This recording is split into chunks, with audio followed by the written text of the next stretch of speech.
Thom Hartmann here on the news. You need to know this. The Supreme Court had a chance to correct its mistake with Citizens United today, but chose not to.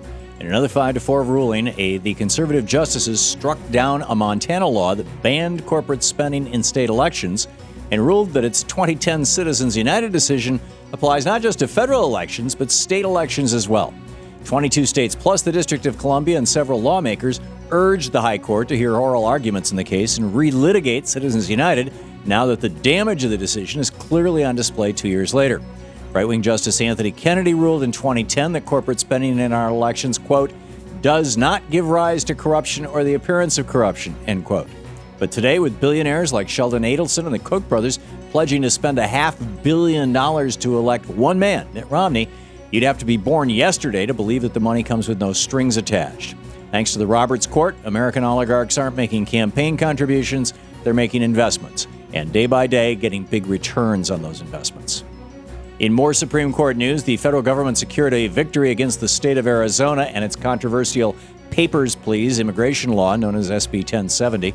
The High Court struck down 3 out of 4 provisions of the law, including the parts that required immigrants to always carry their immigration papers on them, and the part that gave authority to police officers to stop and arrest anyone who they merely suspected of being an undocumented immigrant.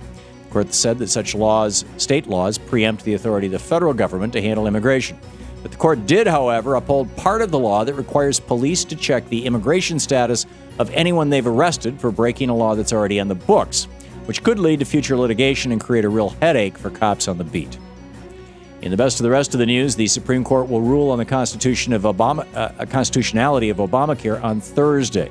And a survey of legal experts by Bloomberg News found that a majority believe that President Obama's health reform law should be upheld.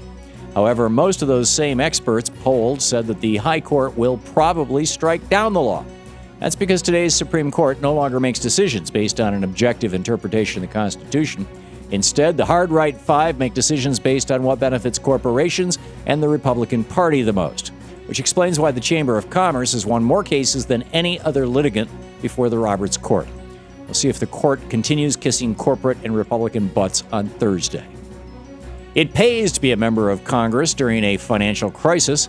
The Washington Post reports today that 34 lawmakers, including Speaker of the House John Boehner, got inside information from high-ranking Bush administration officials during the 2008 financial crisis and immediately changed their investment portfolios. As the Post uncovered, lawmakers changed their investment portfolios 166 different times within 2 days after speaking with Secretary of Treasury Hank Paulson, Federal Reserve Chairman Ben Bernanke, and incoming Treasury Secretary Tim Geithner. Speaker Boehner reportedly moved as much as $100,000 out of a risky mutual fund following the briefing.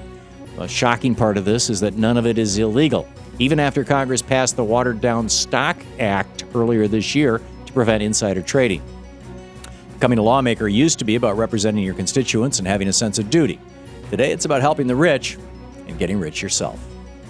Republican Congressman Darrell Issa, the chairman of the House Government Oversight Committee, and the guy who pushed to hold Attorney General Eric Holder in contempt of Congress last week, has now admitted there's no proof the White House was involved in a Fast and Furious cover-up.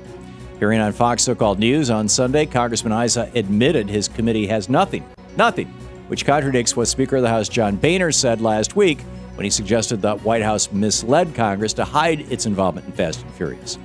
So, if Issa has no proof of anything, then why is he wasting taxpayer dollars trying to embarrass the White House rather than working to create jobs for millions of out-of-work Americans? Issa is certainly doing his part in the broader Republican strategy to make President Obama a one-term president by crashing the economy and tying his officials up in witch hunt investigations. WikiLeaks founder Julian Assange is still holed up in the Ecuadorian embassy, where he's been for nearly a week now seeking political asylum. But now Assange is suggesting he may be willing to go to Sweden to face questions over sexual abuse allegations, but only if he gets some guarantees. Speaking to the Sydney Morning Herald, Assange said he is prepared to go to Sweden, but only if he receives diplomatic guarantees that he will not be handed over to the United States to face charges of treason and espionage, crimes punishable by death. There are numerous reports that the United States is building a case against Assange and will attempt to extradite Assange to the States once he arrives in Sweden. Keep an eye on this story as it develops. The United States may soon be claiming yet another political prisoner. And finally, the idea there's a liberal bias in the media is now completely debunked. The group Fairness and Accuracy in Reporting took a look at the Sunday morning talk shows over the last few months and found a heavy tilt in favor of white conservative men appearing as guests.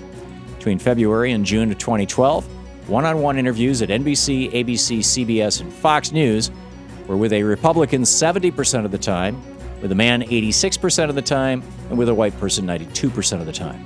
Given that most of the mainstream media today is owned by corporations headed up by white conservative men, it shouldn't be too surprising that that's the perspective you're most likely to see on the news today. Time to turn the channel and find independent news media like Free Speech TV. And that's the way it is today, Monday, June 25th, 2012. I'm Thom Hartmann.